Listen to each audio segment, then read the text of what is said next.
और खबरों में आगे बढ़ेंगे, बात करेंगे 3 नए कानून की। नए कानून पर संसद में मुहर लगा दी गई है। लोकसभा के बाद राज्यसभा से भी तीनों विधेयक पास हो गए हैं। केंद्रीय गृह मंत्री अमित शाह ने राज्यसभा को संबोधित करते हुए कहा कि नए आपराधिक कानूनों के कार्यान्वयन से तारीख पे तारीख युग का अंत सुनिश्चित होगा और 3 साल में न्याय मिलेगा। देखिए,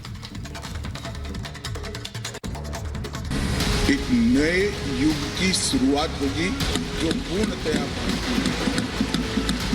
आज मैं इस महान नए देश के नए कानून वाले तीनों विधेयक संसद के दोनों सदनों से पास हो गए हैं। अब इन विधेयकों को राष्ट्रपति की मंजूरी के लिए भेजा जाएगा।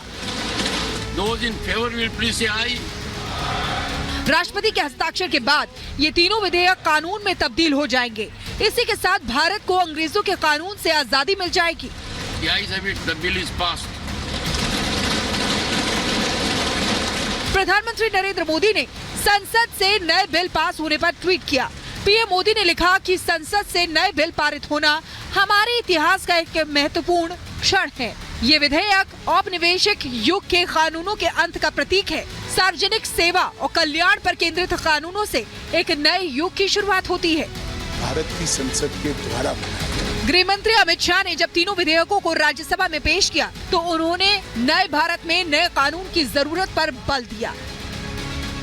कल ही लोकसभा ने इन तीनों विधेयकों को अपनी मोहर लगा दी है और आज उच्च सदन की अनुमति प्राप्त होने के बाद मैं आशा करता हूं कि ये भारत की क्रिमिनल जस्टिस सिस्टम में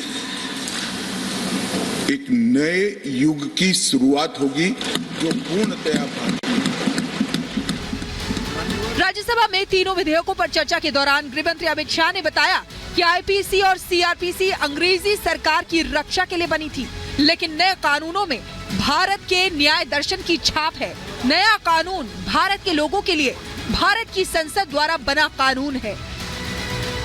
कानूनों की आत्मा मान्यवर भारतीय है और पहली बार क्रिमिनल जस्टिस सिस्टम में भारत द्वारा भारत के लिए और भारतीय संसद से बनाए गए कानूनों से अब हमारी क्रिमिनल जस्टिस सिस्टम गवर्न होगी।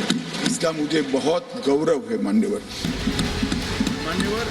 गृह मंत्री अमित शाह ने नया कानून से बदलाव पर बल देते हुए बताया कि हमने 158 बैठकें कर कानून की समीक्षा की, 72% सुझाव स्वीकार किए, देश के 97% पुलिस स्टेशन कंप्यूटराइज्ड कर दिए, 82% थाने का रिकॉर्ड डिजिटलाइज्ड है, करीब 8 करोड़ एफआईआर का डेटा ऑनलाइन है। गृह मंत्री अमित शाह ने बताया कि नया कानून 19वीं सदी से निकलकर सीधे 21वीं सदी तक न्याय व्यवस्था को पहुंचाता है।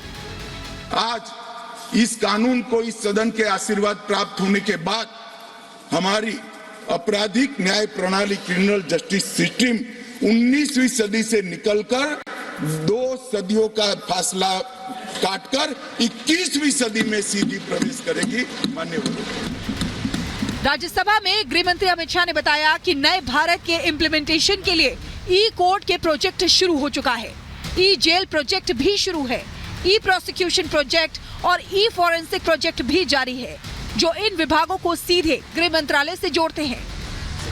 शाह ने बताया कि अब ई एफआईआर और 0 एफआईआर दर्ज कराने का प्रावधान तय किया गया है। मान्यवर 0 एफआईआर, ई एफआईआर और लगभग 2027 तक देश भर के सभी केस के रिकॉर्ड को डिजिटाइज करने का प्रावधान भी हमने किया है। Those in favor will please say aye. Bharat के लिए आज का दिन ऐतिहासिक क्षण है। आजाद भारत की संसद ने आज अपना कानून बनाया है। इस कानून में अंग्रेजों की सुरक्षा के लिहाज से बने राजद्रोह कानून को पूरी तरह से खत्म कर दिया गया है। नए कानून में दंड के साथ न्याय की परिकल्पना की गई है। ऐसे में देखने वाली बात यह होगी कि देश का नया कानून इंसाफ के लिए कितना कारगर साबित होता है। So these 3 bills that create history have been passed unanimously. Bureau report, Republic Bharat. Republic Bharat पर खबरों का सिलसिला लगातार जारी है। यहाँ वक्त हो गया एक छोटे से ब्रेक का। ब्रेक के बाद देखिए कायराना हरकत होगा, चुन चुन कर प्रहार, सिर्फ रिपब्लिक भारत पर।